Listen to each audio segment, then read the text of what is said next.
లేకపోతే ఇప్పుడు రోజాకిను మీకు ఏమిటి అసలు గొడవ? ఇద్దరు కూడా శుభ్రంగా తయారై వస్తుంటారు కదా ఎమ్మెల్యేలుగా.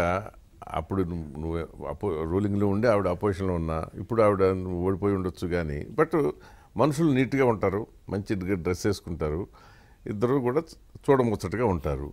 ఇద్దరు ఎందుకు తిట్టుకుంటారు రోజు బాధని పడి? ఏంటి మీ ఇద్దరికి ఏంటి పంచాయతీ? సార్ ఆవిడ చంద్రబాబు నాయుడు గారి గురించి అమర్యాదగా మాట్లాడిద్దండి, నాకు నచ్చదు సార్. సిస్టమ్ గురించి అవగాహన లేకుండా మాట్లాడతారు. నేను అవగాహన ఇదమ్మా కల్పించుకొని చెప్తాను అంతే. మా ఇద్దరు వచ్చిన తగు. చాలా వ్యక్తిగతంగా మాట్లాడుకున్నారు. ఈ రోజు వరకు మాట్లాడుకోలేదు సార్. ఇప్పుడు వరకు కూడా ఏ రోజు కూడా రోజా గారు నేను మాట్లాడుకోలేదు. ఎక్కడన్నా ఎదురు బోదురు ఒకసారి అసెంబ్లీలో ఎదురుపడ్డాం.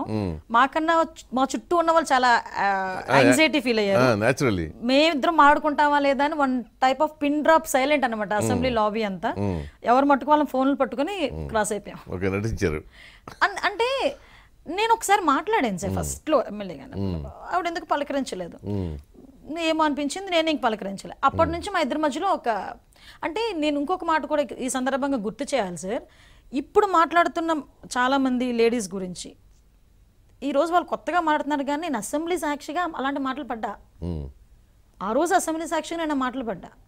అంటే అది వాళ్ళకి ఇంకా నన్ను ఏ రకంగానూ నన్ను ఎదుర్కోలేకనాలో గర్వంగా చెప్తాను నేను. అది ఎదుర్కోలేకనాలో లేకపోతే ఇంకేమి దొరక్కనాలో క్యారెక్టరైజేషన్స్ చేయటం, బాడీ షేమింగ్ చేయటం. బాడీ షేమింగ్ అప్పుడు చేశారు లేండి సార్, అప్పుడు చేశారు. అలాంటి అది కూడా మీకు ఉపయోగపడిందా? ఉపయోగపడింది సార్. బాడీ షేమింగ్ చేశారని చెప్పి ఇప్పుడు సన్న కార్పస్లో తయారయ్యావా? మరి అది కూడా నేను అనేది ఏంటంటే మీలో పట్టుదలను పెంచాయి కదా.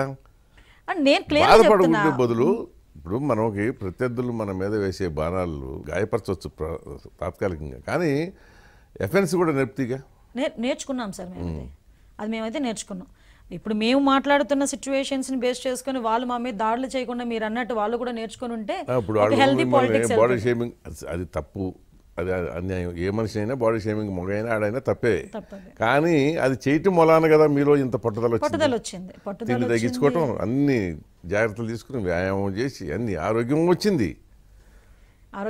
మాకు సబ్జెక్టు నేర్పిస్తున్నారు, అన్నీ వచ్చినాయి, అన్నీ నేర్పిస్తున్నారు మాకు. మరి ఎందుకు బాధ? ఎందుకు ఇంకా బాధని కాదు సార్, కాకపోతే ఏంటంటే వాడెవడు మాట్లాడడానికి మా గురించి, వాడెవడు మాట్లాడడానికి అంటే ఎవడు డబ్బులు ఇస్తాడు గురించి ఎవడు పడితే వాడి గురించి మాట్లాడేస్తాడా? అంటే ఇప్పుడు డబ్బులు ఇస్తే అని కాదు, డబ్బులు లేకపోయినా కానీ ఒక్కొక్కళ్ళకి ఇప్పుడు ఎట్లా ఉంటుందంటే రాజకీయాల్లో ఒక పిచ్చి. ఇప్పుడు జగన్మోహన్ రెడ్డి అంటే మీకు ఎంత కోపం ఉంటుందో, చిచ్చి పాడు చేస్తున్నాడు, లేకపోతే అతను లక్షణాలు మీకు ఎంత నచ్చవో అంత ఇష్టపడే వాళ్ళు కూడా ఉంటారు. ఒప్పుకుంటా. ఎందుకుంటారంటే దానికి రీజన్ ఉండదు, ఎందుకు నచ్చదు అంటే దానికి రీజన్ ఉండదు. రెండు కూడా అంతే ఎక్స్ట్రీమ్గా ఉంటుంది ఇది కదా. సో అటువంటి వాళ్ళు ఏంటంటే ఇప్పుడు జగన్మోహన్ రెడ్డికి స్ట్రాంగ్గా ఉంటారు. మామూలుగా పాలిటిక్స్లో వాళ్ళ నాన్నకు కూడా నాకు తెలిసి అంత స్ట్రాంగ్ లేరు. అది నిజమే సార్. అంటే ఆయన నేచర్కి తగ్గ వాళ్ళే ఆయనకి అంత స్ట్రాంగ్ ఫాలోవర్స్ ఉన్నారేమో అనిపిస్తుంది. అది మీరు చెప్పుకోండి, మేము చెప్పుకోవడం కాదు సార్. మీరు ఒకసారి అబ్జర్వ్ చేయండి. మామూలుగా పాలిటిక్స్లో ఉన్న మాలాంటి వాళ్ళ గురించి మాట్లాడడం ఒక ఎత్తు, అసలు పాలిటిక్స్కే సంబంధం లేని వ్యక్తుల గురించి కూడా అసెంబ్లీ లాంటి వేదిక మీద మాట్లాడగలుగుతున్నారంటే అది ఈయనిచ్చిన లీనియన్స్ కాదా?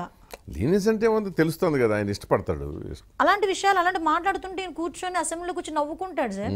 ఎవరైనా తిడుతున్నాడు అనుకోండి, చంద్రబాబు నాయుడు గారు వాళ్ళ ఎమ్మెల్యే ఎవరైనా తిడుతున్నారు అనుకోండి, మీరు అబ్జర్వ్ చేయండి, కెమెరా ఒకసారి తిప్పితే ఈయన ఎంత ఆనందంగా పగలబడి నవ్వుకుంటూ ఉంటాడే. మేము అలాంటి సైకోనికి ఇంకేమంటాం సార్? మేము అనడంలో తప్పే ఉంది, నేను సైకో అనడంలో తప్పే.